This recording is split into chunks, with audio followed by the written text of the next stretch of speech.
Assalamualaikum warahmatullahi wabarakatuh. Apa kabar kalian? Semoga kalian baik-baik saja dan tetap diberikan kesehatan oleh Allah Subhanahu wa taala. Bantu channel kami dengan cara subscribe dan tekan tombol lonceng kalian. Terima kasih. Semoga kisah ini bermanfaat.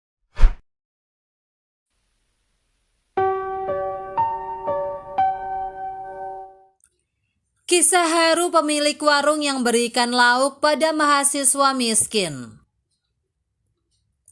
Dikutip dari liputan6.com Jakarta, tidak semua orang yang melanjutkan sekolah ke jenjang perguruan tinggi berasal dari keluarga mampu. Kenyataannya banyak mahasiswa yang memiliki tekad kuat untuk melanjutkan pendidikan meskipun dengan kondisi ekonomi pas-pasan. Mereka rela melakukan apapun untuk tetap belajar dan bertahan hidup.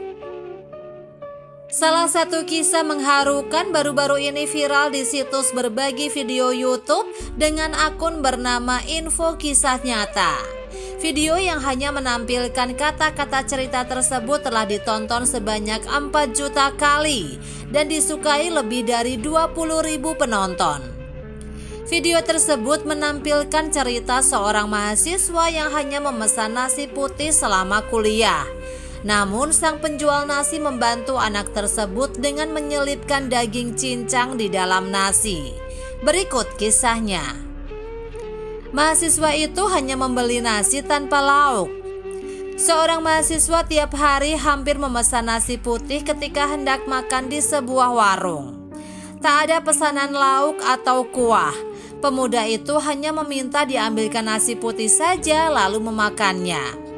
Begitu selesai makan, mahasiswa itu kembali memberanikan diri untuk meminta kuah.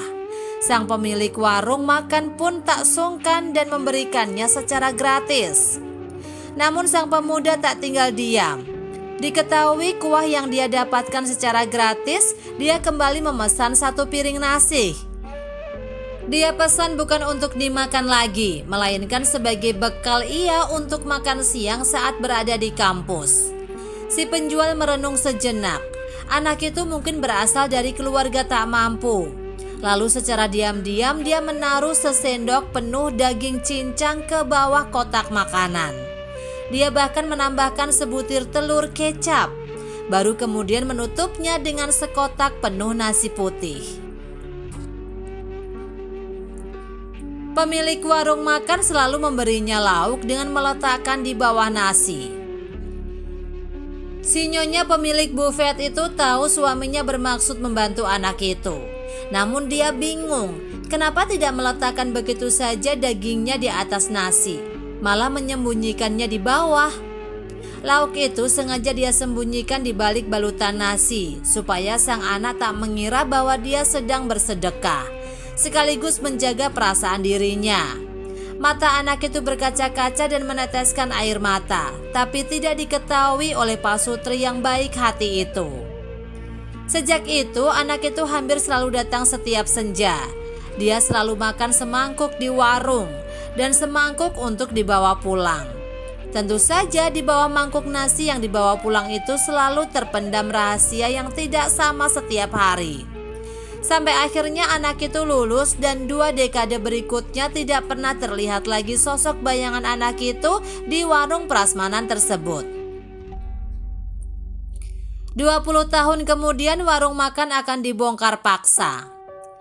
20 tahun kemudian warung prasmanan itu mendapat pemberitahuan dari Pemda yang akan membongkar paksa bangunan ilegal di wilayah tersebut. Melihat kenyataan itu, Pak Sutri itu pun tak kuasa menahan tangisnya, mengingat pengangguran yang akan dijalaninya di masa tua. Tepat pada saat itu, seorang tokoh elit dari perusahaan besar datang berkunjung. Seorang perwakilan dari perusahaan membawa kabar bahwa direkturnya meminta Pak Sutri membuka kantin prasmanan di dalam gedung perkantoran yang akan segera digunakan. Peralatan dan bahan-bahan yang dibutuhkan semuanya disiapkan oleh perusahaan. Mereka hanya tinggal membuat masakannya dan keuntungan dibagi 2. Hal itu tentu membuat Pak Sutri bertanya-tanya dan sekaligus kebingungan, merasa diperlakukan begitu baik oleh perusahaan itu. Namun perwakilan perusahaan itu lagi-lagi menjelaskan bahwa kedua pasutri itu telah berjasa besar kepada pimpinannya tersebut. Dia sangat suka dengan telur kecap dan daging cincang masakan kalian. Lainnya kalian bicarakan saja nanti saat bertemu. Mahasiswa yang setiap hari memesan nasi itu kini menjadi orang hebat. Berkat usaha kerasnya selama 2 dekade ini, si anak yang setiap hari makan nasi putih di warung suami istri itu 20 tahun silam, sekarang telah mendirikan kerajaan bisnisnya sendiri. Semuanya berkat dorongan dan bantuan secara diam-diam dari pasutri itu. Jika tidak, ia tidak akan pernah bisa menyelesaikan studinya. Ketika suami istri itu mohon pamit, sang direktur berdiri dan membungkukkan badan memberi hormat pada pasutri itu sambil mengatakan, "Semangat ya, sampai jumpa besok. Kelak perusahaan mengandalkan bantuan kalian." Satu tindakan empati dari lubuk hati yang tulus bisa membawa kehangatan dan sentuhan yang tidak terhingga. Apabila berniat baik untuk membantu orang lain, kita juga harus memahami cara yang bijak. Di samping memberikan perhatian yang sesuai dan layak, jangan lupa juga harus menghormati perasaan orang yang dibantu. Cerita yang mengajarkan kita agar selalu menghargai orang lain. Kita harus bersyukur dan tahu berterima kasih ketika menerima bantuan dari orang lain. Jangan menganggap remeh pengaruh kita terhadap lingkungan sekitar. Dengan menunjukkan perhatian dan dorongan yang tulus pada waktu yang tepat, sekilas tampak terlihat seperti bantuan yang sepele, tapi bisa memancarkan kekuatan positif yang sangat kuat.